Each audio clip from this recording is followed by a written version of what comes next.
কালিমার পতাকা উড়বে ইনশাআল্লাহ।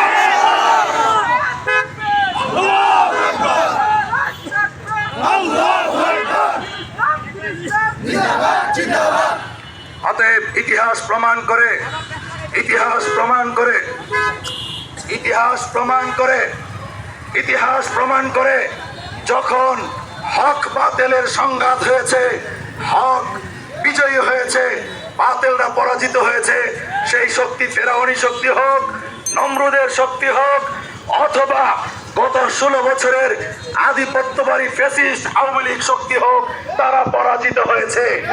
ভবিষ্যতেও বাংলাদেশ বিরোধী শক্তি পরাজিত হবে। তোমরা টুস করে আসবার দরকার নাই।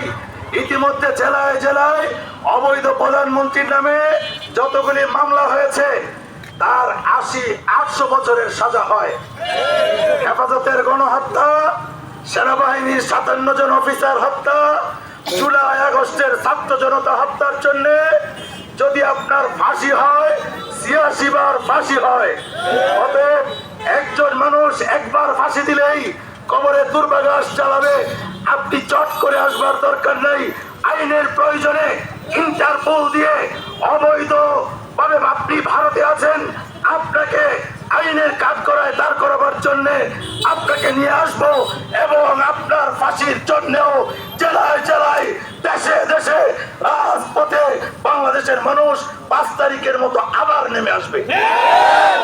আর অন্য যারা আছেন আপনাদেরকেও বলি, ক্ষমতার দম্ভে কোরআন থেকে বাইরে চলে যায় না। পোশাকের স্বাধীনতা দিবার যে পর্দাকে অস্বীকার করেন না। ফ্যাক্টরিতে বিভিন্ন টেম্পো স্ট্যান্ডে, সিএনজি স্ট্যান্ডে আমরা শুনতে পাচ্ছি আগের মতোই চাঁদাবাজি। জাতীয়তাবাদী নামে যদি অন্যায় করা হয় এটা অন্যায়, জয় বাংলার নামে অন্যায় করলে সেটা অন্যায়।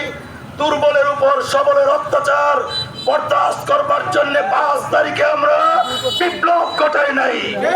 যেখানে অন্যায় হবে সেখানেই প্রতিশোধ প্রতিরোধ হবে। আজকে সব শেষে আবার বলতে চাই,